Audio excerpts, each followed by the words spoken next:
What is going on, everybody? Welcome for the first time or back to another DLJ Works video. And today, what I actually want to talk about now, before I actually get into the subject of what I want to talk about, I want to say that usually this channel is all about web design and development, but I am an active YouTuber. I love watching a lot of YouTube videos. I watch a lot of YouTube videos. Even when I'm not watching them, I'm listening to them because some of the actual visual content isn't really necessary for you to actually look at. You could just enjoy the audio and some of the great content that's actually on the platform.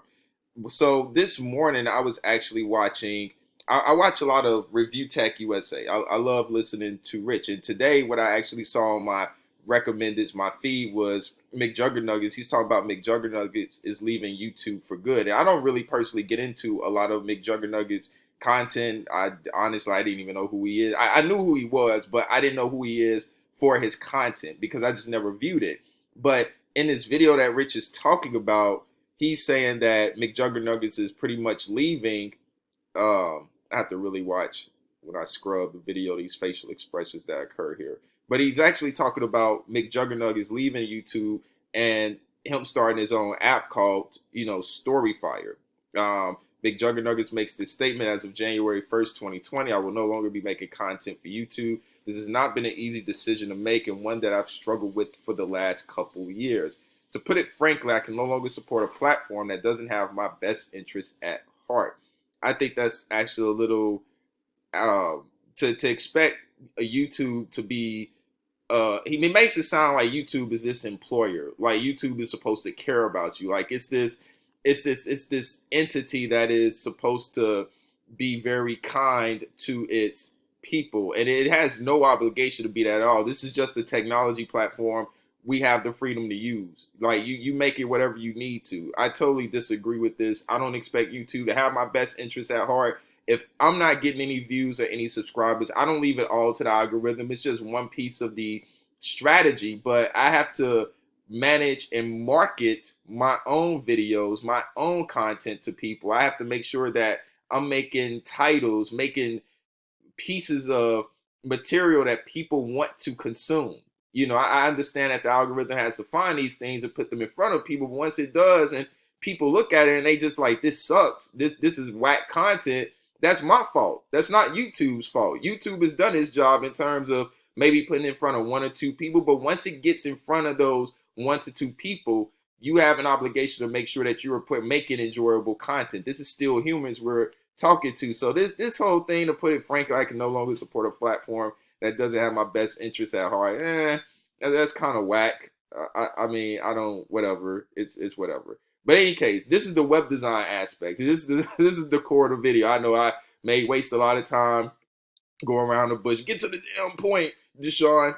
And that's what it is. But he's, really, I think this is his whole reason is being a cop out and wanting to start this Storyfire app. And this is the part where I actually think is a relatively great idea. And the reason I say this is because with YouTube doing all the censorship, with all these things, the restrictions that are being implemented onto this platform, this is a prime opportunity. There's a lot of opportunity right now being created to where you can actually provide something that YouTube is now not providing. And this is why I disagree with Rich on. He's saying that, what makes you think that you can compete against some of the against YouTube when some of these bigger companies can't, such as the Amazon and Facebook.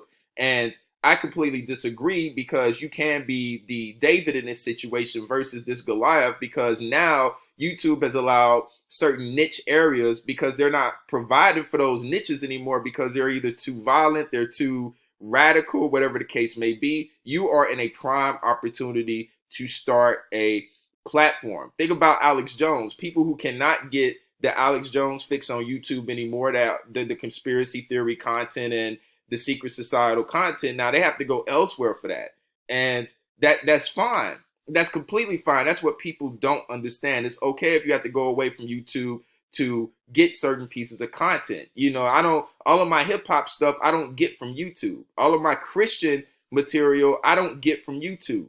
I get it through either podcasts, on iTunes. I get it through actually some people's websites, through like Hip Hop DX, even some other biblical websites for biblical research, because YouTube isn't providing all the content. And I think that's a big mistake. So you have to be able to read the opportunities that are being provided in certain situations. If you can start developing that eye and start looking at the whole entire picture, being able to say, huh, well, this is missing. It doesn't have this. I can fill the hole for this. I can fill in the gap for this and provide this sort of material for people who are in need of it, who are missing it. This is a very good idea. I don't know what the Storyfy app is going to be about or what type of niche it's going to appeal to, the type of people that it's going to try to attract. But just looking at the name Storyfire, maybe you'll be able to share any sort of story that you want to without any fear of retribution, backlash, consequences, that sort of thing. Maybe it'll take it back to the days of what YouTube used to be. And there's a lot of people that's clamoring for that. So yeah, I wanted to make a quick video just conversing that I disagree with Rich on this. I think if McJuggernuggets plays his cards right and he sticks to a niche, not trying to appeal to everybody as YouTube has so successfully done since 2006, since it first came out. Because at the time when YouTube was in its infancy, nobody was making quality. There wasn't anything on the internet where you can upload high quality videos and it just be hosted without, and then let alone being shared anywhere. That wasn't in existence. And just being able to host these videos at such a magnitude, it just didn't exist at the time. But now we're advances in technology, fast forward to today, and now there's pockets that you can fill. So I think if McJuggernuggets just sticks to a certain type of audience demographic, I think he'll do successfully. He shouldn't even try to compete with YouTube. Don't try to compete with YouTube. And that's the problem. When we make video platforms, people are trying to compete with YouTube, and that's a big no-no. That's a huge mistake. So that's just my thoughts.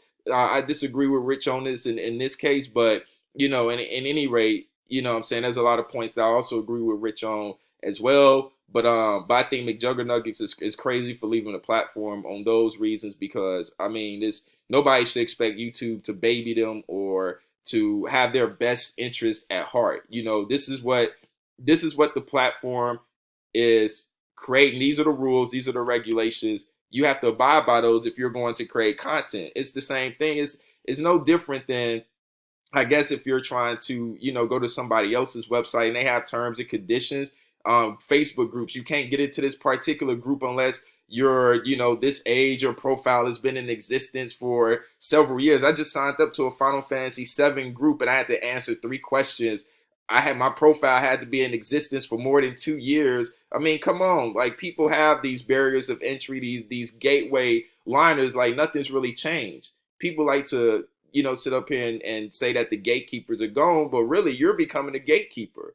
That's what it is. We're becoming a gatekeeper because we're in a position to set our own rules and regulations and invite people to the type of people that we want to talk to, that we want to communicate with. And that's what the internet has been about for the longest time. Nothing has really changed in terms of that. Well, that's going to be it for this video. Thank you guys for watching. I would love to know your thoughts. Make sure to take a look at this video over here, and I will see y'all in the next one. God bless y'all.